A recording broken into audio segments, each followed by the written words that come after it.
Hello, welcome to Astro Action, philosophical astrology. I want to start out with a quote from song lyrics from 1980 by the legendary British pop band XTC. Song called Living Through Another Cuba, which is a reference to the Cuban Missile Crisis of 1961 when the US and Russia were on the brink of nuclear war. Just a few lines. It's 1961 again, and we are piggy in the middle, while war is polishing its drum and peace plays second fiddle. Russia and America are at each other's throats, but don't you cry. Get on your knees and pray, and while you're down there, kiss your ass goodbye. We're the bulldog on the fence while the others play their tennis overhead. It's hardly love all, and somebody might wind up red or dead. Pour some oil in the waters, quick, doesn't matter where from. He loves me not, he loves me. He loves me, he loves me not. He's pulling fears from an atom bomb. Living through another Cuba, living through another Cuba. This phenomenon happens every 20 years or so. If you're not careful, your watch won't be the only thing with a radioactive glow. I'll stick my fingers in my ears and hope they make it up before too late. Living through another Cuba. If we get through this time, all right, they're due for a replay. 1998. Living through another Cuba.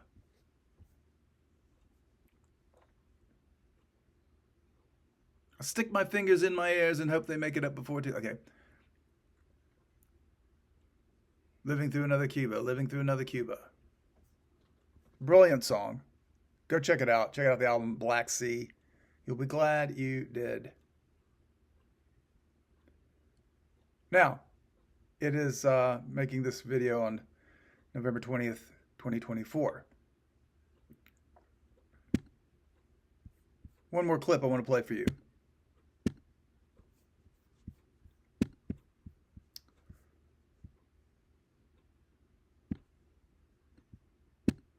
Here we go. From December 20, 2024. The Benny Show. It is a highly accurate. I managed to escape with only a few bruises and a shattered left testic. Eric, thank you so much for being on the program. I just had to sort of like build out what we're going to talk about today because I believe we're at the precipice here. What do you make of this American missile attack into Ukraine, into Russia from Ukraine? So, look, the ATACMS missile is effectively a Scud. It is a highly accurate, modern American version of a Scud missile, which you've probably heard about from the Iraq days already back in 1991. The fact is the Ukrainians have longer range drones and bigger payload weapon systems that they themselves have launched with some success inside of Russia. Is very unnecessarily provocative. The fact that it's a high-end weapon system made in America at great cost to be firing them, I don't think it's going to trigger a nuclear response from the Russians. But it is to me, it's like a drowning person grabbing anything on their way down of a dying, failing administration. Okay. If some of you are not aware, story is that Biden has allowed for U.S.-made missiles to be used by the Ukrainians against Russia. This putting us very much on a precipice of a possible World War III nuclear war, as referenced in the previous lyrics, Living Through Another Cuba. Why am I going into this? Why the title of this video, December 7th, 2024, a day that will live in infamy? Let's hope not, right? Well, doing some research for the upcoming Mars stationary retrograde in Leo, I was struck by the fact that Mars will retrograde in Leo on December 7th, 1941.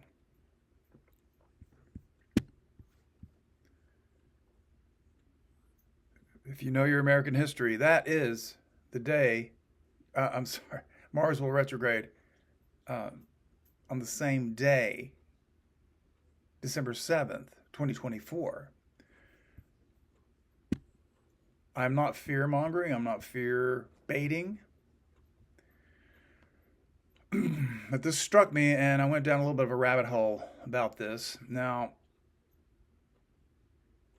what's the connection between December 7th, 1941 and December 7th, 2024? They're just days, right? Well, astrology is looking for significant connections all the time. Now,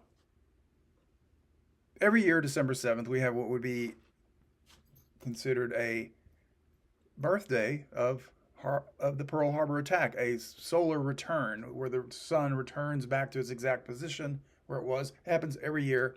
So, for example, you have a birthday every year. You have a new birthday. You have the sort of the rebooting of your solar energy, and you do a chart. You do a snapshot of the moment which that occurs, and you have, and I like to say, in essence, if you live 100 years, you have 100 different charts with which to you have 100 times more precision in viewing, your life. You can put the transits of that year around that chart, by the way, and that would be kind of 100 times more accurate than the transits going around just your natal chart, because we've zoned in on that year, on that 1 year of that solar return. See what I mean? So the solar return is always a really significant tool in astrology.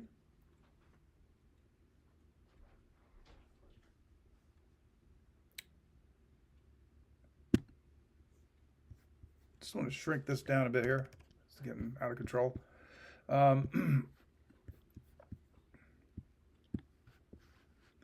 So we have December 7th every year, the solar return of the attack of Pearl Harbor. There hasn't been, it's not that history is repeating itself every year on December 7th. Thank God. A little review. That is the day that the Japanese attacked Pearl Harbor in Honolulu, Hawaii. 7:30 a.m. Massive destruction, massive casualties, which launched the United States into World War II. Huge event. Therefore, a day that will live in infamy. Who said that?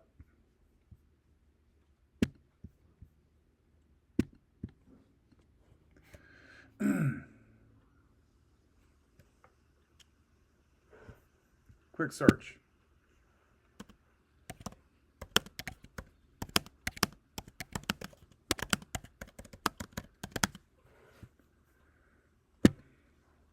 Of course, it was President Franklin D. Roosevelt.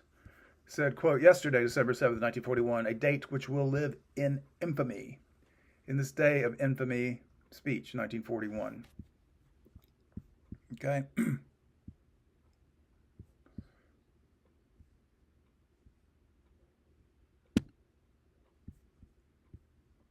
For obvious reasons.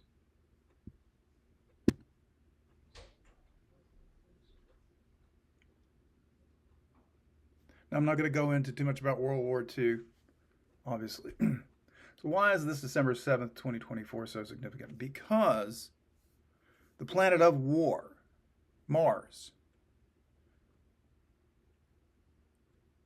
in its cycle through the zodiac, about every 2 years, as it's moving across the sky, it appears to slow down and come to a complete stop.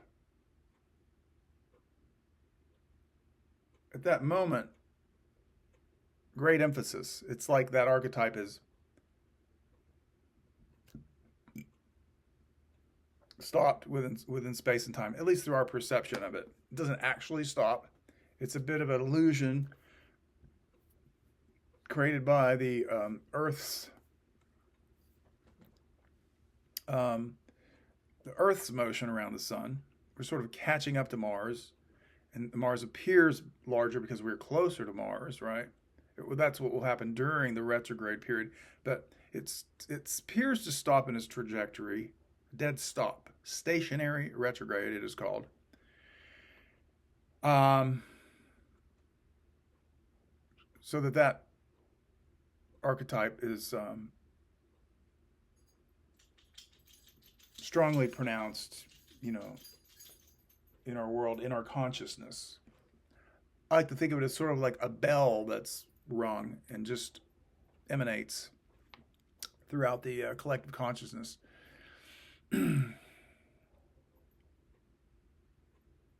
Forcing us to be at one with it, to give great attention to it, to meditate on it.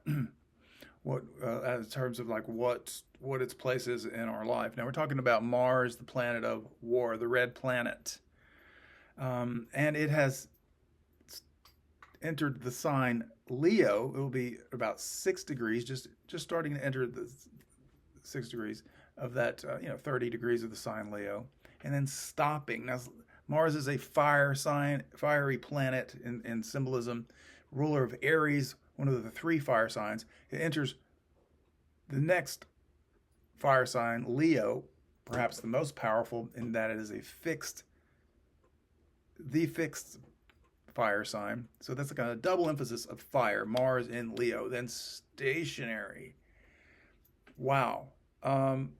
Very dramatic. All the things that you're familiar with Leo. A lot of risk-taking and bravado.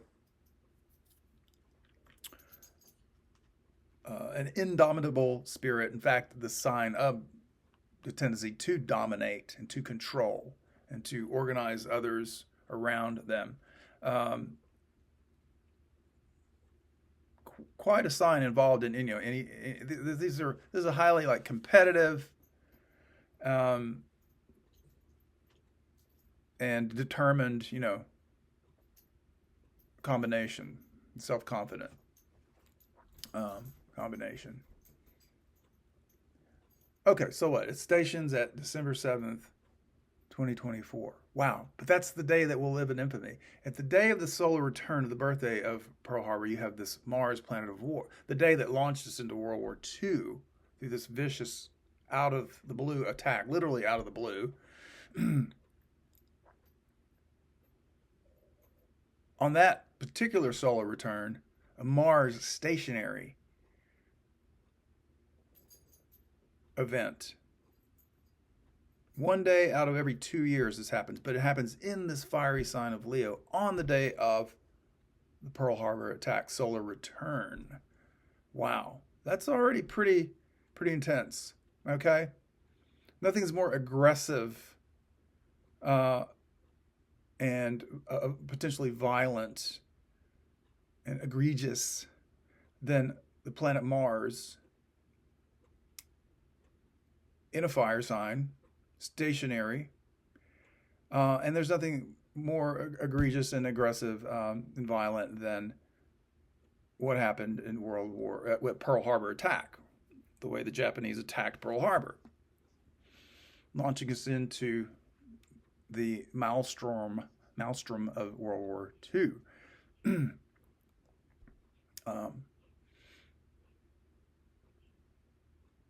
Basic American history. Is there anything else with that? Well, digging a little deeper, it just seems to get more concerning. Okay.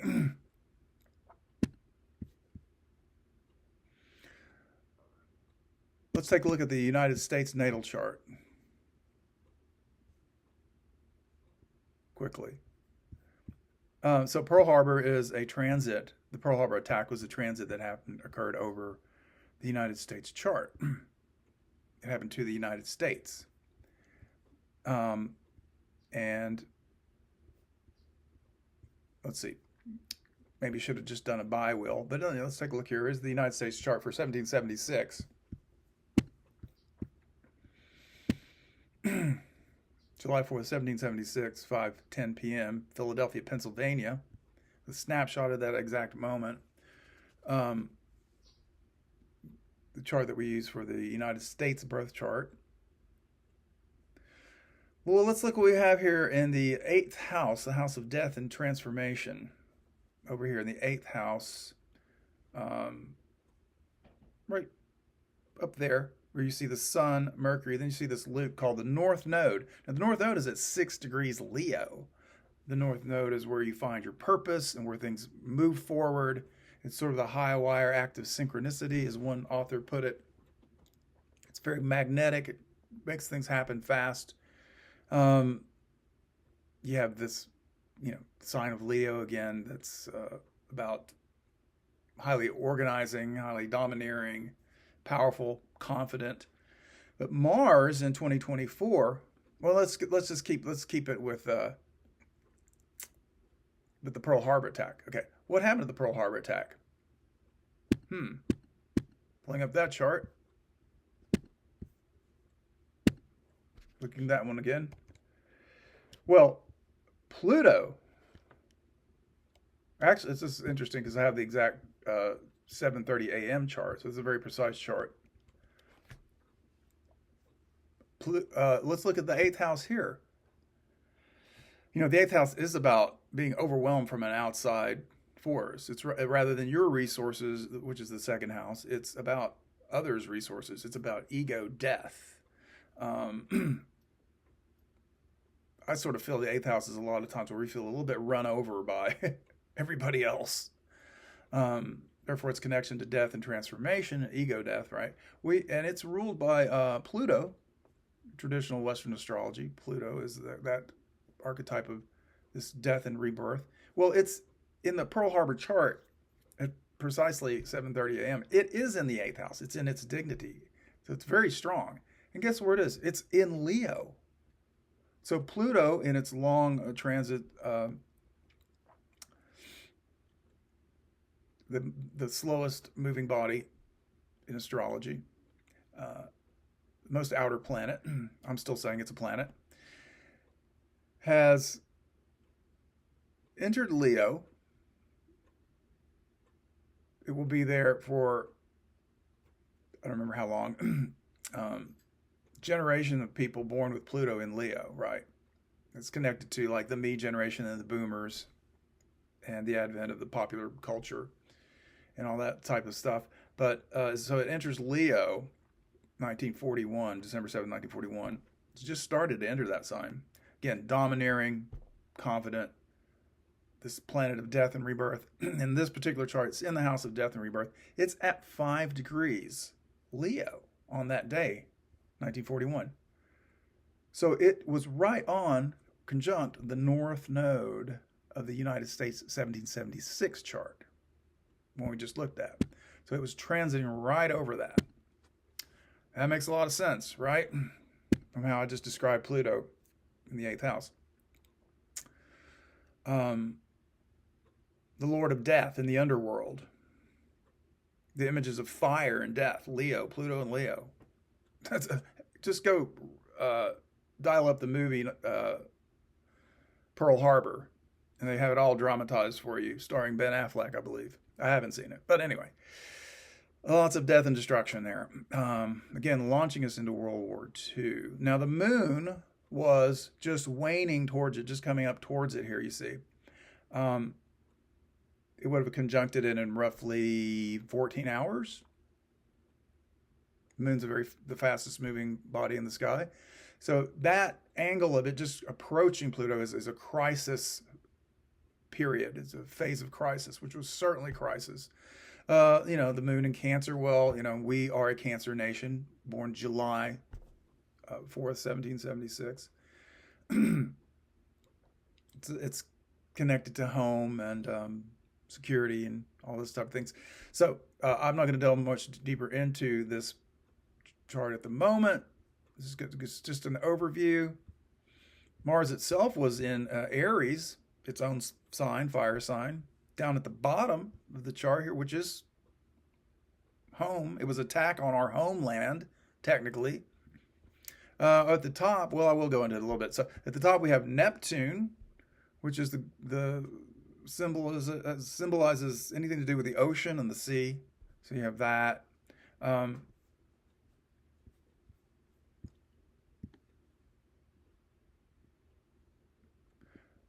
is in the 9th house, which deals with foreigners, foreign powers. It's the most elevated planet. Okay. There's a lot of activity in that 9th house here at the top. North Node and Neptune. The sun coming up in the 12th house over here to the far left of the screen, which is a power from behind the scenes. Again, Sagittarius. There's that emphasis on something foreign, something that deals with flight, right? The arrows flying through the air. Sagittarius actually rising on the ascendant at 28 degrees. Venus in Aquarius will be soon rising. Aquarius being a very detached sign, kind of a cold and detached sign. It's willing to do something that where feelings are disregarded, etc.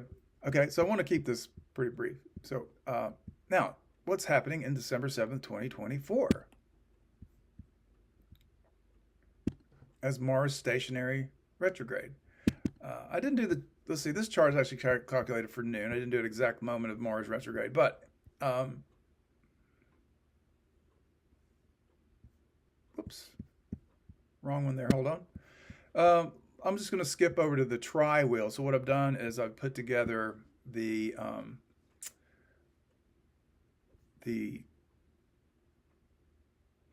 United States natal chart along with the Pearl Harbor attack chart, and then December 7th, 2024, Mars stationary in Leo, 2024. Stack those charts all together so that we have these three wheels together.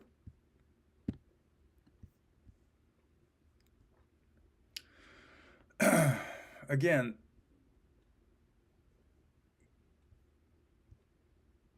we have all this activity, this emphasis on the, and I know this is a bit advanced for a lot of people to try to have three charts in your head, but basically, it's just the interrelationship of all three of these events.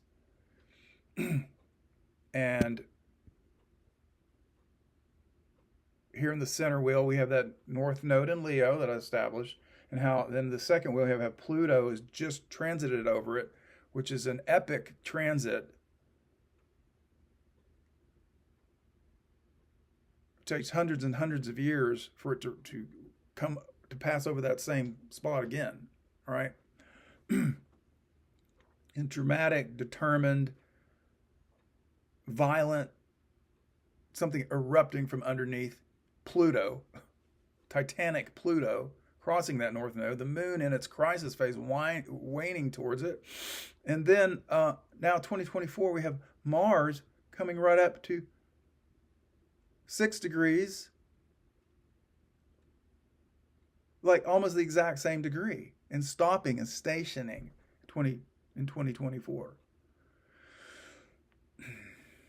Triggering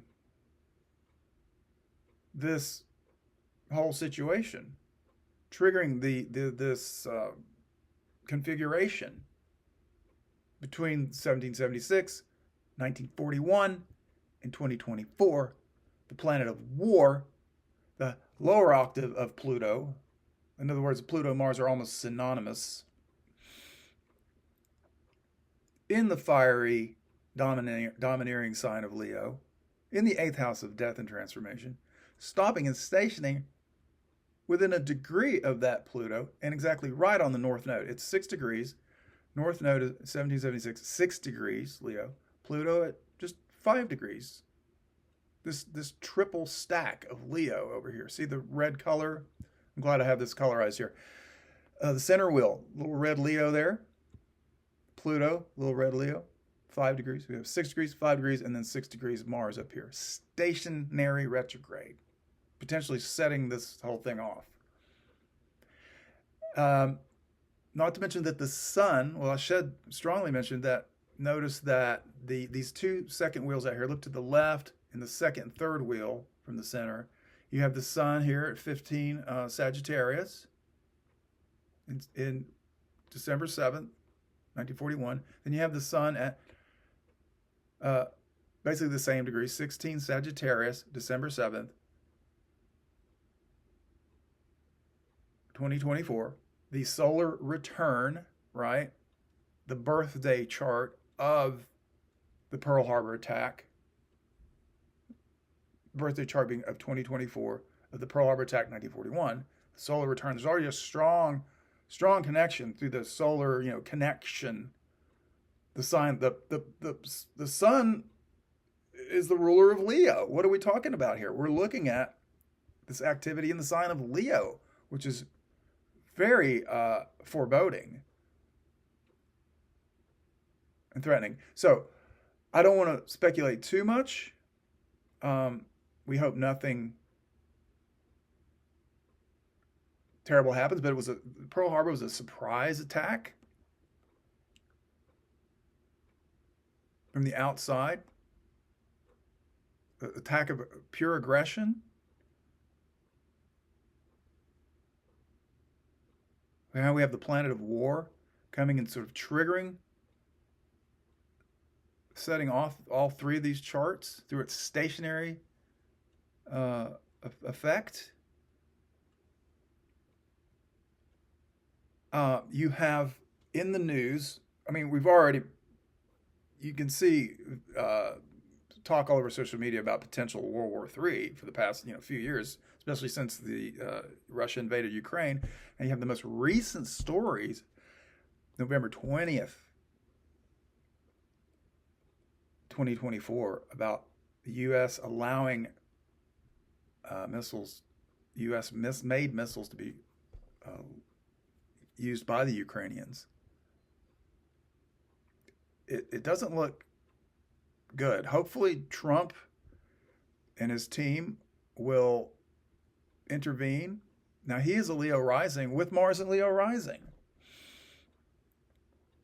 Hopefully he will be able to intervene and mitigate the situation. But we're perhaps very much living through another Cuba. Hopefully we are not living through another day that will live in infamy. So that's just my quick overview. And when I can, I'll try to come back to this, and get into some deeper dimensions of these three charts. But thanks for viewing. I'm an astrologer with 30 years of experience, boots on the ground, 30 years of consultations, lots of creative work. Message me in the comments if you're interested in a consultation. Like, subscribe, and share. I think this is a pretty important bit of astrology for people to wake up and check out. I'm not making any hard predictions. We could just be on the edge of something, which is completely played out in the news cycle right now. So